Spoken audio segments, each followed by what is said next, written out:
ગોકુળ અષ્ટમી ભગવાન કૃષ્ણચંદ્ર મણિનું પૃથ્વી પર અવતરણ દિવસ જ્યારે ઉજવણી થતી હોય, લોક ઢાળની અંદર લોકગીતો ઘણા છે અને ભગવાન કૃષ્ણ જેને આપણે ગિરધારી કહી, નટવર નાગર કહી, રણછોડ કહી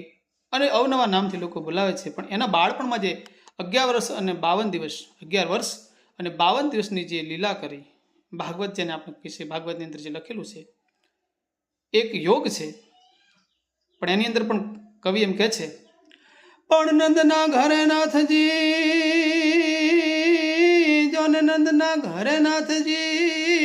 આન અવતારિયા